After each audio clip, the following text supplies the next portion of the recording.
come down to what is probably my favourite part of the massage to receive, which is the scalp massage. There's two different techniques that we're going to use for that. The first one are these circles. Now your fingers are just slightly apart.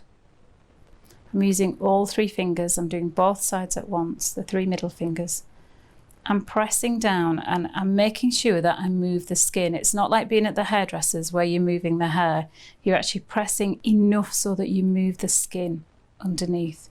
The skin should be fairly free-flowing across the scalp. You will find that, particularly for people who grit or grind their teeth, that sometimes it feels quite locked, that this area can get very tight. So we're looking for that nice movement. As you can see here, we've got a lovely movement of skin over scalp.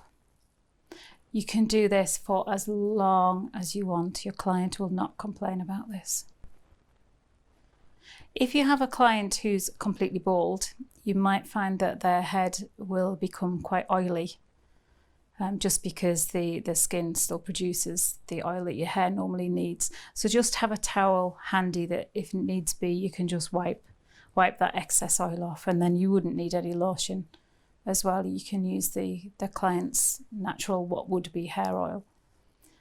Come as far back as you can get with this movement. Again, just making these little circles. We're coming all around the head. So you're covering all areas. With this, it doesn't matter how many times you go over the areas.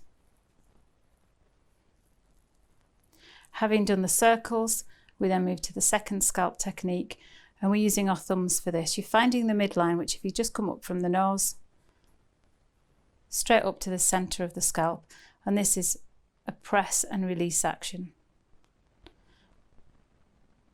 So I'm pressing, holding and releasing. So it's press, hold, release, press, hold, release. Now it's not a really firm movement, but nor is it a really soft movement. Because this in particular is going to pick up on any jaw tension and help to release that. It's quite an important move to do. You go all the way back as far as you can reach until where your client's head rests on the table. Then you can just come back and repeat the same thing. And come down this center line 2 or 3 times.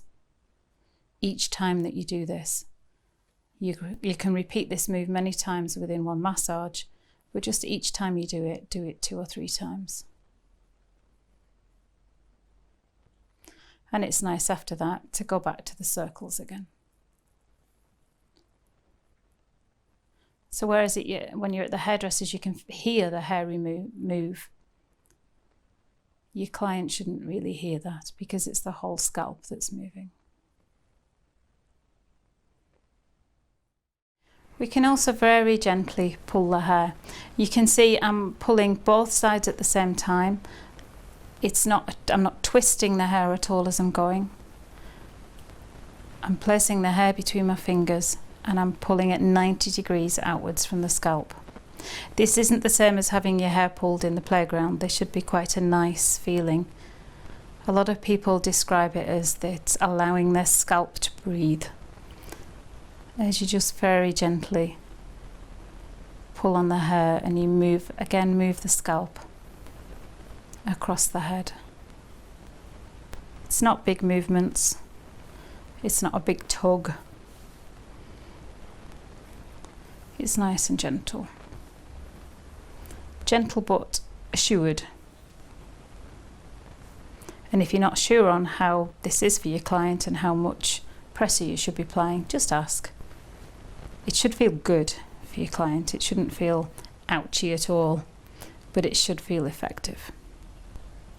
And again, you can repeat that for as long as you like and as long as your client likes.